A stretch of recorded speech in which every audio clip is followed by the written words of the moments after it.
Assalamualaikum sahabat-sahabat yang dirahmati Allah. Di kesempatan kali ini, saya akan menceritakan kisah menyeramkan yang terjadi di sebuah desa terpencil, di mana beredar larangan keras untuk tidak pernah menyebut nama seorang wanita yang telah meninggal tragis bertahun-tahun lalu. Konon, siapapun yang berani memanggil namanya di malam hari, akan didatangi sosok pocong berambut panjang, yang dikenal dengan sebutan Pocong Wedon. Namun sebelum kita mulai kisah ini, marilah kita bersama-sama bersyalawat kepada Nabi Muhammad. Semoga syalawat ini menjadi saksi dan penolong kita di hari akhir nanti. Dan jangan lupa, like, share, dan subscribe agar kisah penuh hikmah dan peringatan ini bisa menjadi amal jariah yang terus mengalir pahalanya.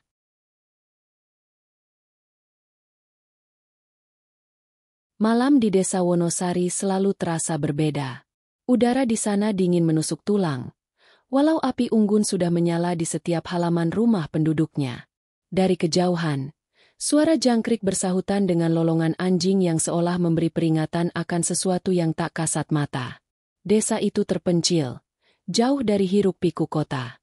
Hanya ada jalan tanah yang membentang di antara sawah dan hutan kecil. Warga desa hidup sederhana, namun di balik kesunyian itu, tersimpan larangan tua yang diwariskan turun-temurun. Setiap orang tahu aturan itu sejak kecil. Jangan pernah sebut nama Sulastri di malam hari. Larangan itu bukan sekadar mitos, tapi peringatan keras yang tak pernah berani dilanggar siapapun. Orang-orang percaya, jika nama itu disebut saat malam menelan langit, roh perempuan yang dulu mati tragis akan bangkit kembali dalam wujud pocong berambut panjang, menuntut siapapun yang berani memanggilnya. Konon, Sulastri adalah gadis cantik yang hidup di masa lalu, penuh kebaikan dan lembut tutur katanya. Namun nasibnya berubah kelam ketika difitnah merebut suami orang. Warga yang diliputi amarah dan aib, menyeretnya keluar rumah, memukul tanpa belas kasihan, lalu menguburnya hidup-hidup di pinggir hutan. Sejak malam itu, suara tangis perempuan terdengar dari arah makamnya. Kadang terdengar lirih, kadang menjerit panjang seperti memanggil nama seseorang. Orang-orang yang nekat keluar rumah malam-malam sering melihat bayangan putih melintas cepat di antara pohon bambu, rambut panjangnya terurai, dan aroma tanah basah menguar di udara. Namun waktu berlalu, generasi berganti, dan kisah itu hanya menjadi dongeng bagi anak-anak desa. Hingga pada suatu malam, sekelompok remaja memutuskan untuk menguji kebenaran larangan itu. Malam itu angin berhembus kencang, langit tanpa bintang. Di rumah tua peninggalan kakek Rian, 4 sahabat berkumpul sambil membawa lampu minyak. Mereka adalah Rian, Dini, Andra, dan Siska. "Ah, masa ia cuma nyebut nama bisa bikin arwah bangkit?" kata Dini sambil tertawa kecil. Rian menatap ke arah jendela yang bergoyang. "Katanya yang nyebut bisa didatengin, Din." "Kalau begitu ayo buktikan," sahut Dini berani, matanya berkilat nakal. Siska langsung menegurnya. "Jangan, Din. Aku nggak enak. Malam ini beda." Tapi Dini justru tersenyum. Ia berdiri, mengangkat wajah ke arah jendela, dan dengan nada menantang ia berkata, "Sulastri, kalau memang ada datanglah." Suasana langsung berubah. Angin yang tadinya berhembus lembut kini berputar seperti pusaran dingin. Api lampu minyak bergoyang kuat hingga hampir padam. Seekor burung gagak menjerit di luar rumah. Andra mencoba tertawa, tapi suaranya bergetar. "Tuh kan, cuma angin." Namun tiba-tiba, dari arah belakang rumah, terdengar suara ketukan pelan. Sekali, 2 kali, 3 kali. Semua terdiam. Dini menelan ludah. Matanya mulai gemetar. "Rian, itu suara apa?" Tak ada jawaban. Yang terdengar hanya bunyi napas berat di balik pintu. Dan kemudian, lampu minyak padam. Gelap total. Dari tengah kegelapan, terdengar suara tangisan perempuan pelan, bergetar, dan menyayat hati. "Kenapa kalian memanggilku?" Tangisan itu terus terdengar di antara gelap dan sunyi. Dini menutup mulutnya agar tidak menjerit. Sementara Siska gemetar hebat memegang tangan Rian. Api lampu minyak menyala kembali dengan sendirinya, redup, dan bergetar seperti diterpa hembusan dari dunia lain. Di depan pintu, daun kayu bergoyang pelan. Suara langkah kaki samar terdengar di luar. Rian memberanikan diri mendekat. Setiap langkah terasa berat seolah tanah di bawahnya menarik ke bawah. Ia mengintip dari celah papan yang rapuh. Tidak ada siapapun. Hanya kabut tipis dan bayangan pohon jati yang bergoyang. Namun saat ia menatap lebih lama, bayangan putih itu muncul sekilas. Satu sosok berdiri di antara kabut. Dia menatap ke arah rumah tua itu. Rambut panjang menutupi wajahnya. Tubuhnya seperti terbungkus kain putih lusuh yang berlumur tanah. Rian terhuyung mundur. Astagfirullah. Aku lihat dia. Andra menatap tak percaya. Siapa? Rian hanya bisa menunjuk ke jendela. Pocong wedon itu. Siska menutup telinga sambil menangis. Aku sudah bilang jangan sebut namanya. Dini berusaha menenangkan, tapi suaranya bergetar. Kita cuma main-main. Di luar, angin berhenti berhembus. Semua suara mendadak hilang. Tak ada jangkrik, tak ada desiran daun. Lalu terdengar bisikan lirih di dekat telinga Dini. Main-main? Dini menjerit dan terjatuh. Rian langsung menariknya menjauh dari pintu. Mereka semua lari ke dapur dan menutup pintu rapat-rapat. Dini menatap tangannya yang dingin. Ada bekas jari tanah basah di pergelangan kulitnya. Seperti seseorang baru saja menyentuhnya dari balik dunia lain. Malam itu mereka tak berani tidur. Api tetap menyala sampai pagi. Ketika matahari akhirnya muncul, semuanya seolah kembali normal. Tapi sesuatu telah berubah. Di hari berikutnya, Dini mulai mengalami hal-hal aneh. Saat ia mencuci muka di sumur belakang rumah, ia melihat bayangan perempuan di dalam air, menatapnya balik dengan mata hitam kosong. Dini menjerit dan jatuh mundur, tapi ketika ia melihat lagi, air itu tenang, seolah tak pernah ada apa-apa. Sementara itu, Andra setiap malam mendengar ketukan 3 kali di jendela kamarnya. Saat ia beranikan diri untuk membuka, tak ada siapapun di luar. Hanya seikat bunga melati yang tergeletak di tanah, basah oleh embun. Siska menjadi yang paling parah. Ia mulai berbicara sendiri di kelas. Bahkan pernah pingsan di halaman sekolah. Ketika sadar, suaranya berubah. Ia memandangi Rian dan berbisik. Kamu yang memanggilku pertama kali. Aku akan datang lagi nanti malam. Setelah itu, tubuh Siska kejang lalu pingsan. Guru mereka yang panik memanggil orang tua Siska. Dan malamnya, Rian serta teman-temannya dipanggil oleh kepala desa. Anak-anak, kalian sudah melanggar larangan yang tidak boleh disentuh. Ucap kepala desa dengan wajah serius. Rian mencoba menjelaskan. Kami cuma ingin tahu apakah benar pocong wedon itu nyata. Kepala desa menatap mereka tajam. Kalian telah memanggil arwah yang tidak tenang. Sekarang dia menuntut balasan. Rian bertanya pelan. Balasan apa maksudnya? Dia ingin nama baiknya dibersihkan, jawab kepala desa. Atau dia akan menjemput kalian satu persatu. Suara angin malam kembali terdengar di luar balai desa. Dan di kejauhan, sayup-sayup terdengar tangisan perempuan memanggil nama yang sama, Sulastri. Sejak malam itu, ketenangan di desa Wonosari perlahan hilang.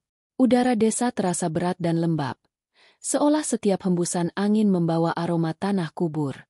Warga mulai gelisah karena banyak hal ganjil yang terjadi setelah malam ketika nama Sulastri diucapkan. Setiap malam, suara tangisan perempuan terdengar dari arah hutan. Kadang lirih seperti doa. Kadang memecah malam dengan jeritan panjang yang membuat anjing-anjing menggonggong tanpa henti. Orang-orang mulai menutup pintu lebih awal, memadamkan lampu, dan melarang anak-anak keluar rumah setelah maghrib. Rian tidak bisa tidur sejak malam itu. Ia selalu terbangun di tengah malam, mendengar langkah kaki halus di depan kamarnya. Saat menatap ke arah pintu, bayangan rambut panjang terulur dari celah bawahnya. Ia menahan napas, tubuhnya kaku, tidak bisa bergerak, hanya bisa mendengar napas berat di seberang pintu. Pagi harinya, Dini datang dengan wajah pucat. Aku tidak bisa tidur. Setiap kali aku pejamkan mata, aku mendengar suara perempuan berbisik di telingaku. Katanya dengan suara gemetar. Apa yang dia bilang? Tanya Andra. Dia bilang, aku masih di sini, kau sudah memanggilku. Jangan pergi sebelum aku datang. Andra menatap ke tanah, mencoba menenangkan Dini. Tapi dalam hatinya, ketakutan mulai tumbuh. Semalam, ia sendiri juga melihat sesuatu. Saat berjalan melewati kebun belakang rumah, ia melihat kain putih tergantung di cabang pohon mangga. Ia kira itu kain jemuran, tapi saat didekati, kain itu bergetar pelan dan meneteskan air tanah. Tidak ada angin malam itu, namun kain itu bergerak sendiri seperti sedang bernapas. Siska kini lebih parah dari semuanya. Ia jarang berbicara, hanya menatap kosong dengan mata sembab. Ibunya mengatakan setiap malam Siska berjalan sambil tidur, menuju sumur tua di belakang rumah. Ketika ditarik kembali, Siska berkata lirih. Dia memanggilku, katanya aku harus ikut. Rian merasa bersalah dan mulai mencari cara agar semua ini berhenti. Ia menemui Mbah Suro, seorang dukun tua yang dikenal bijak dan disegani warga. Rumahnya berada di tepi sawah, dikelilingi pohon pisang yang tinggi. Ketika Rian datang, Mbah Suro sudah menunggunya di depan, seolah tahu kedatangannya. Anak muda, kalian telah membangunkan arwah yang tersiksa, kata Mbah Suro pelan. Dia bukan makhluk jahat, tapi roh yang belum menemukan ketenangan. Rian menunduk. Bagaimana cara menenangkannya, Mbah? Mbah Suro menatap langit yang mendung. Kalian harus temukan tempat ia dikuburkan. Bukan makam yang biasa kalian tahu. Kuburannya tersembunyi di pinggir hutan bambu, di tanah yang tidak pernah disentuh doa. Di sana, kalian harus memohon ampun untuknya. Tapi hati-hati, roh itu bisa muncul kapan saja sebelum kalian sampai. Rian pulang membawa rasa takut bercampur tekad. Ia tahu, jika tidak melakukan apapun, satu persatu dari mereka akan menjadi korban. Malamnya, hujan turun deras. Petir menyambar, menerangi langit desa yang kelam. Dari balik jendela, Dini melihat sosok perempuan berdiri di bawah hujan. Kain kafannya menempel di tubuhnya. Rambutnya panjang menutupi wajah. Dini menatap tanpa bisa berpaling. Sosok itu mengangkat kepala perlahan, menatap langsung ke arahnya dengan mata hitam tanpa bola. Lalu suara itu terdengar lagi. Kalian yang memanggilku, belum selesai urusannya. Petir menyambar lagi. Sosok itu menghilang. Dan malam itu, ketenangan desa Wonosari benar-benar lenyap. Pagi itu langit Wonosari berwarna abu-abu. Hujan semalam meninggalkan kabut tipis yang menyelimuti desa. Rian, Dini, Andra, dan Siska berkumpul di rumah Rian. Wajah mereka terlihat letih, mata sembab, dan tubuh gemetar karena tidak bisa tidur semalaman. Rian membuka pembicaraan dengan suara serak. Kita harus lakukan apa yang Mbah Suro bilang. Kita harus menemukan kuburannya sebelum arwah itu menjemput kita. Dini menunduk, menggenggam tasbih di tangannya.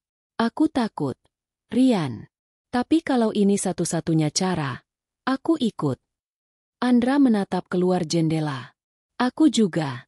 Semalam aku lihat dia lagi, berdiri di tengah jalan, tapi waktu aku berkedip, dia hilang. Siska hanya diam. Matanya kosong menatap lantai. Sesekali bibirnya bergerak tanpa suara, seolah sedang berbicara dengan seseorang yang tak terlihat. Menjelang sore, mereka berempat berjalan menuju pinggir hutan bambu. Jalan setapak itu sunyi. Hanya suara langkah kaki dan desir angin yang menyinggahi daun-daun kering. Di antara batang bambu yang tinggi, aroma tanah lembab semakin terasa kuat. Rian membawa lentera kecil. Sinarnya bergetar karena tangan yang tak stabil. Dini berjalan di belakangnya sambil terus membaca shalawat pelan. Siska sesekali menoleh ke kanan dan kiri, lalu berhenti sejenak. Dia di sini, bisiknya lirih. Rian menatapnya. Siapa? Perempuan itu, jawab Siska dengan mata kosong. Dia menunggu. Andra menelan ludah, mencoba menenangkan diri. Ayo cepat, kita cari kuburannya. Lalu kita berdoa seperti kata Mbah Suro. Setelah berjalan cukup jauh, mereka menemukan sebuah gundukan tanah kecil di bawah pohon beringin tua. Tanah itu lembab, ditumbuhi rumput liar dan tidak ada batu nisan. Udara di sekitarnya terasa berat dan dingin. Rian mendekat. Mungkin ini tempatnya. Saat ia mulai menyingkirkan rumput di atas tanah, angin berputar tiba-tiba. Dedaunan beterbangan, dan suara samar terdengar di telinga mereka. Kalian yang memanggilku. Kenapa datang lagi? Lentera di tangan Rian padam. Hanya sinar petir dari langit yang sesekali menyambar wajah mereka. Di antara cahaya itu, muncul sosok perempuan dalam kain kafan robek, berdiri di seberang kuburan. Rambut panjangnya menutupi separuh wajah, namun sorot matanya jelas menatap ke arah mereka. Dini berlutut sambil menangis. Kami minta maaf, Sulastri, kami tidak tahu apa yang kami lakukan. Sosok itu tidak bergerak. Ia hanya menatap, lalu perlahan-lahan tangannya terangkat, menunjuk ke arah Rian. Bukan permintaan maaf yang kuinginkan, tapi kebenaran. Rian mendekat dengan gemetar. Kebenaran apa? Sulastri menatapnya tajam. Aku difitnah. Aku dibunuh karena kebohongan. Mereka menguburku tanpa doa. Nama baikku hilang, tapi dosa mereka tak pernah terungkap. Suara angin berhenti. Hutan menjadi sunyi. Rian merasakan dada sesak seolah udara lenyap. Ia menatap Sulastri yang kini meneteskan air mata darah. Kalian harus membuka kebenaran itu. Hanya dengan begitu aku bisa pergi. Seketika sosok itu menghilang bersama kabut yang berputar cepat. Lentera kembali menyala dengan sendirinya. Dan keempat remaja itu terduduk lemas. Andra berkata pelan. Berarti, kita harus tahu siapa yang membunuhnya. Rian mengangguk. Dan kita harus lakukan itu sebelum malam ketujuh. Angin berhembus pelan di antara bambu. Di kejauhan, terdengar suara perempuan tertawa kecil. Bukan tawa bahagia, melainkan tawa yang menakutkan. Seolah ada seseorang yang tahu rahasia kelam yang belum mereka temukan. Hari berganti malam dengan cepat. Langit desa Wonosari tertutup awan pekat. Tidak ada bintang, tidak ada bulan, hanya gelap yang terasa berat. Malam itu adalah malam ketujuh sejak nama Sulastri disebut untuk pertama kali.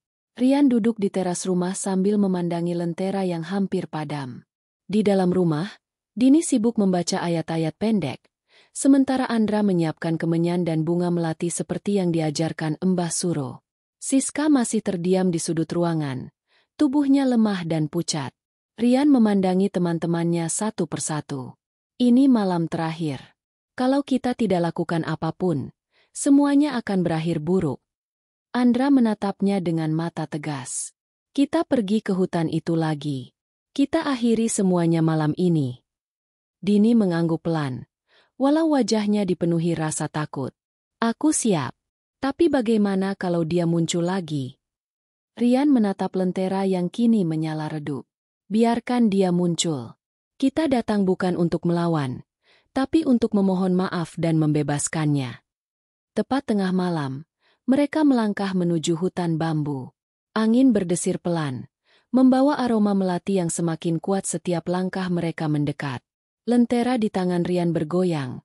Cahayanya menari di antara kabut tipis yang turun perlahan. Setibanya di bawah pohon beringin, tempat kuburan Sulastri, mereka mulai menata bunga melati di tanah. Dini membaca doa dengan suara pelan namun tegas. Rian menundukkan kepala, memohon pada Allah agar memberi ampun untuk arwah Sulastri. Tapi baru beberapa detik doa itu terucap, angin tiba-tiba berhembus sangat kencang. Daun-daun bambu berdesir nyaring seperti ribuan bisikan yang beradu. Lentera padam. Gelap total. Siska menjerit. Dia datang. Dan benar, dari balik kabut muncul sosok pocong berambut panjang. Tubuhnya melayang pelan. Matanya hitam penuh amarah. Kain kafannya kotor. Robek di beberapa bagian. Tangannya terangkat. Menunjuk langsung ke arah Dini. Kalian memanggilku. Tapi belum menepati janji kalian. Rian berdiri dengan gemetar. Kami sudah datang untuk menolongmu. Kami ingin kau tenang. Sulastri mendekat perlahan. Setiap langkahnya diiringi suara tanah bergeser. Mereka yang membunuhku masih hidup. Darahku belum ditebus. Andra menatap sosok itu dengan mata berkaca. Siapa? Sulastri? Siapa yang membunuhmu? Sulastri tidak menjawab. Ia menatap ke arah desa, lalu menunduk perlahan. Cari di rumah kepala desa, dia tahu segalanya. Hembusan angin berhenti. Hutan menjadi sunyi. Lalu sosok itu melayang mundur, menghilang di balik kabut. Dini menatap Rian dengan wajah pucat. Kepala desa? Maksudnya Pak Wiryo. Rian mengangguk perlahan. Mungkin dia tahu siapa pelaku sebenarnya. Andra menatap jam di pergelangan tangannya. Sekarang hampir jam 2. Kalau kita mau cari kebenaran itu, kita harus pergi sekarang juga. Tanpa banyak bicara, mereka meninggalkan hutan. Di belakang mereka, angin kembali berembus, membawa suara samar yang terdengar seperti tangisan. Langkah mereka berat, namun tekad sudah bulat. Mereka tahu, malam ketujuh belum berakhir, dan sebelum fajar tiba, mereka harus membuka rahasia kelam yang terkubur bersama nama Sulastri. Udara dini hari menusuk kulit. Kabut tipis masih menggantung ketika Rian, Dini, Siska, dan Andra tiba di depan rumah Pak Wiryo, kepala desa. Rumah itu berdiri kokoh di pinggir sawah, tampak sepi, tapi anehnya, satu lampu di ruang tamu menyala redup. Dia belum tidur, bisik Dini. Rian menggeleng pelan. Entah, tapi kita harus masuk. Gerbang kayu tua berderit saat dibuka perlahan. Mereka melangkah hati-hati di jalan setapak menuju teras. Di sana, di kursi rotan, tampak Pak Wiryo duduk sendiri. Pandangannya kosong, matanya merah seolah tak tidur berhari-hari. Begitu melihat mereka, ia menghela napas berat. Aku sudah tahu kalian akan datang. Andra menatapnya heran. Dari mana Bapak tahu?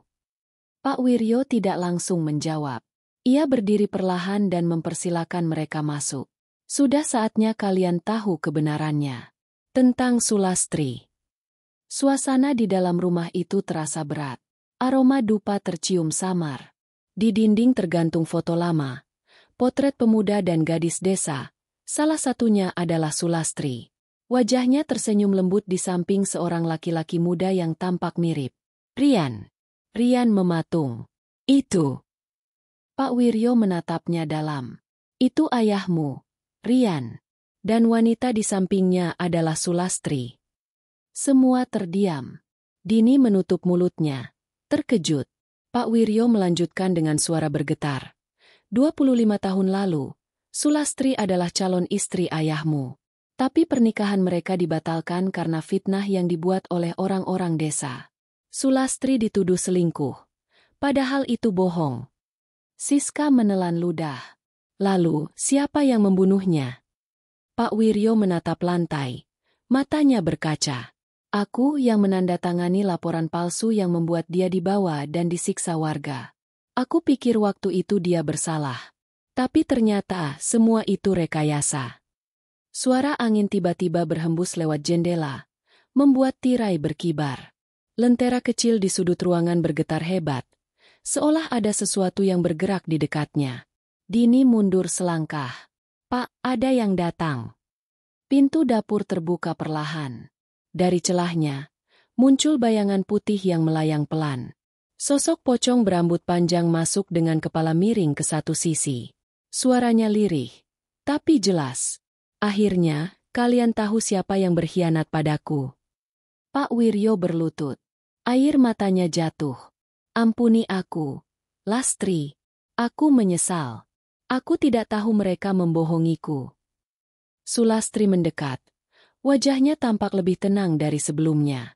Suaranya lembut, namun masih menyimpan kepedihan. Penyesalanmu datang terlambat.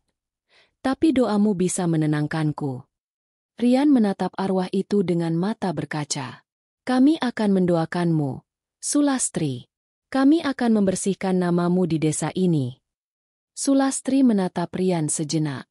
Wajahnya berubah lembut, hampir seperti tersenyum. Lalu perlahan, tubuhnya mulai memudar. Terima kasih, anak dari cinta yang tak sempat berakhir. Begitu kata terakhir itu terucap, suara angin berhenti. Lentera kembali menyala terang. Hening menyelimuti ruangan. Pak Wiryo terisak. Aku akan menebus dosaku. Aku akan ceritakan semuanya pada warga. Rian menunduk, menatap foto lama di dinding. Biarkan dia tenang di sana. Pak, yang penting sekarang, tidak ada lagi kebohongan. Namun saat mereka keluar rumah, sesuatu membuat Rian berhenti. Di depan pagar, di bawah cahaya rembulan yang baru muncul, ia melihat sosok Sulastri berdiri jauh di tepi sawah. Ia melambaikan tangan perlahan, lalu menghilang di balik kabut pagi. Rian tersenyum kecil. Tenanglah, Sulastri, penantianmu sudah berakhir. Pagi itu, desa Sumberjati seperti baru terbangun dari mimpi panjang yang kelam. Kabut perlahan sirna, dan suara ayam jantan bersahutan dari kejauhan. Rian, Dini, Siska, dan Andra berjalan menyusuri jalan desa dengan langkah pelan. Mereka masih belum sepenuhnya percaya dengan apa yang terjadi malam tadi. Di balai desa, warga sudah berkumpul. Wajah-wajah penasaran menatap Pak Wiryo yang berdiri di depan mimbar kecil dengan sorot mata penuh penyesalan. Ia menatap seluruh warga dengan suara bergetar. Warga Sumberjati, ada hal yang selama ini kusembunyikan dari kalian. Suasana hening. Hanya terdengar suara jangkrik yang sesekali menyelip di antara keheningan. Aku ingin kalian tahu kebenaran tentang Sulastri. Ia tidak bersalah. Fitnah itu dibuat oleh orang-orang yang iri pada kebahagiaannya. Aku telah menjadi bagian dari kebohongan itu. Beberapa warga mulai berbisik. Wajah mereka berubah antara terkejut dan takut.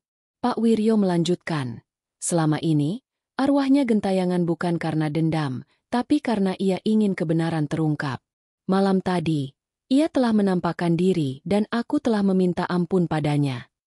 Rian maju ke depan, berdiri di samping Pak Wiryo. Kami semua menjadi saksi. Sulastri hanya ingin namanya dibersihkan. Ia bukan makhluk jahat, tapi jiwa yang tersiksa karena kebohongan manusia. Seorang ibu parubaya di antara warga menunduk, menangis. Aku juga bersalah, aku pernah ikut menghina dia waktu itu. Lalu beberapa warga lain mulai ikut risak. Mereka menangis bersama, menyesali perbuatan masa lalu yang tanpa sadar telah menimbulkan kutukan panjang di desa itu. Dini menatap langit yang perlahan cerah. Mungkin inilah yang dia tunggu. Pengakuan dan penyesalan. Pak Wiryo menatap mereka semua. Malam ini, kita adakan doa bersama. Untuk arwah Sulastri, dan untuk desa kita yang telah lama gelap oleh dosa. Malam harinya, seluruh warga berkumpul di halaman masjid kecil di tengah desa. Lampu-lampu minyak dinyalakan. Suara lantunan doa dan sholawat bergema lembut, menembus langit malam.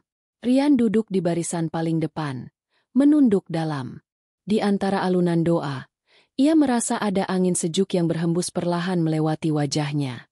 Aroma melati tercium samar. Dalam sekejap, ia melihat sosok Sulastri berdiri di ujung halaman. Wajahnya kini bersih, tanpa luka, dengan senyum lembut seperti dalam foto lamanya. Ia menatap Rian, lalu menunduk perlahan, seolah mengucap terima kasih. Air mata Rian jatuh tanpa bisa ditahan. Ia tahu, saat itu juga, arwah Pocong Wedon telah menemukan ketenangan. Doa terus bergema, diiringi suara jangkrik dan desiran angin malam. Tidak ada lagi tangisan di kuburan. Tidak ada lagi bayangan putih di belakang rumah. Desa Sumberjati akhirnya tenang, setelah puluhan tahun dihantui rasa bersalah. Dan sejak malam itu, satu hal menjadi pegangan bagi seluruh warga desa, bahwa tidak ada rahasia yang bisa menghapus dosa, kecuali dengan kejujuran dan doa yang tulus. Beberapa minggu berlalu sejak malam doa itu. Desa Sumberjati kini terasa lebih hidup. Anak-anak mulai bermain lagi di jalanan. Sawah tampak hijau, dan suara tawa menggantikan bisikan ketakutan yang dulu menghantui setiap malam. Namun bagi Rian, ketenangan itu menyimpan sesuatu yang berbeda. Ia masih sering melewati jalan menuju makam Sulastri, sekadar menaruh bunga dan membacakan doa. Suatu sore, ketika matahari mulai tenggelam di balik bukit, Rian berdiri di depan makam sederhana itu. Di atas nisan tertulis nama Sulastri binti Rahmat, dengan ukiran ayat pendek yang mulai pudar. Ia menunduk, membaca doa dengan suara lirih. Tiba-tiba, angin berhembus pelan. Aroma melati menyelinap di udara, persis seperti malam doa itu. Daun-daun bergoyang lembut, dan di antara kabut tipis yang turun dari perbukitan, Rian melihat siluet seorang wanita berdiri jauh di bawah pohon beringin. Wajahnya samar, berbalut kain putih. Namun kali ini bukan sosok menyeramkan seperti dulu. Bayangan itu hanya berdiri tenang, menatapnya dari kejauhan. Rian tidak merasa takut. Ia tersenyum tipis, lalu membisik. "Tenanglah, Sulastri. Namamu sudah bersih." Bayangan itu perlahan menghilang bersama kabut, seolah terhapus oleh cahaya senja yang merona. Rian menarik napas panjang, menatap langit yang berubah jingga. "Semoga Allah mengampunimu, dan juga mengampuni kami semua." Langkahnya pelan saat meninggalkan makam. Di kejauhan, suara adzan maghrib mulai berkumandang. Suara itu menggema lembut, membawa kedamaian ke seluruh penjuru desa. Di rumahnya, Dini dan Siska sedang duduk di teras sambil membuat teh. Saat Rian tiba, mereka menyapanya dengan senyum. "Bagaimana? Sudah lebih tenang?" tanya Dini. Rian mengangguk. "Sudah, tapi aku merasa dia masih menjaga desa ini." Siska menatap sawah yang mulai gelap. Mungkin dia tidak pernah benar-benar pergi. Mungkin dia hanya menunggu waktu yang tepat untuk benar-benar pulang. Rian tersenyum kecil. "Ya, tapi sekarang, dia bukan lagi pocong wedon yang menakutkan. Dia hanyalah Sulastri, wanita yang pernah disakiti, tapi memilih memaafkan." Angin malam berhembus lembut. Dari kejauhan, sayup-sayup terdengar lantunan sholawat dari masjid desa. Rian menatap bintang pertama yang muncul di langit, lalu menunduk dengan hati yang tenang. Dan malam itu, untuk pertama kalinya setelah bertahun-tahun, desa Sumberjati benar-benar tidur dalam damai. Namun, ketika semua telah terlelap, angin kembali berhembus melewati pemakaman. Sebuah suara halus terdengar samar, nyaris seperti bisikan. "Terima kasih." Kabut menutup tanah desa, dan dari baliknya hanya bayangan putih yang berdiri diam, menatap langit, sebelum akhirnya lenyap untuk selamanya. Malam di desa Sumberjati kini benar-benar tenang. Tidak ada lagi tangisan dari kuburan. Tidak ada lagi ketakutan yang menyelimuti setiap rumah. Hanya suara jangkrik dan desiran angin yang menemani kedamaian. Kisah tentang pocong wedon, tentang Sulastri, bukan sekadar kisah menyeramkan, tapi peringatan bagi setiap manusia. Bahwa fitnah, kebohongan, dan kezaliman sekecil apapun bisa meninggalkan luka yang panjang, bahkan sampai ke alam kematian. Allah berfirman dalam surat Al-Hujurat ayat 6. "Hai orang-orang yang beriman, jika datang kepadamu orang fasik membawa suatu berita, maka periksalah dengan teliti, agar kamu tidak menimpakan suatu musibah kepada suatu kaum tanpa mengetahui keadaannya, yang menyebabkan kamu menyesal atas perbuatanmu itu." Ayat ini mengingatkan kita untuk tidak tergesa-gesa mempercayai kabar, apalagi menyebarkan fitnah yang bisa menghancurkan hidup orang lain. Seperti yang terjadi pada Sulastri, seorang wanita yang tidak bersalah, tapi menjadi korban dari dusta manusia. Namun Allah Maha Pengampun. Ketika warga desa mengakui kesalahan dan memohon ampun, pintu rahmat terbuka, dan arwah Sulastri pun mendapat ketenangan. Dari kisah ini, kita dapat mengambil pelajaran berharga bahwa fitnah dan kebohongan dapat menimbulkan bencana besar, bahkan membawa penderitaan yang berkepanjangan bagi banyak orang. Namun, kejujuran, taubat, dan doa tulus mampu menghapus dosa dan mengembalikan ketenangan yang hilang. Allah berfirman dalam surat Al-Hujurat ayat 6. "Hai orang-orang yang beriman, jika datang kepadamu orang fasik membawa suatu berita, maka periksalah dengan teliti, agar kamu tidak menimpakan suatu musibah kepada suatu kaum tanpa mengetahui keadaannya, yang menyebabkan kamu menyesal atas perbuatanmu itu." Ayat ini mengingatkan kita agar selalu berhati-hati dalam berbicara dan tidak mudah mempercayai berita tanpa kebenaran yang jelas. Karena satu kalimat dusta bisa menghancurkan hidup seseorang, bahkan setelah ia tiada. Bulan sabit cerita ini fiktif, dibuat seolah nyata agar kita semua dapat mengambil hikmah dan pelajaran di dalamnya. Terima kasih sudah menonton hingga akhir. Jika sahabat semua menyukai kisah ini, jangan lupa tinggalkan komentar, tekan tombol like, dan subscribe channel ini, agar Mu bisa terus berbagi cerita penuh makna dan hikmah. Sampai jumpa di kisah selanjutnya. Semoga Allah selalu melindungi langkah kita semua. Kilauan.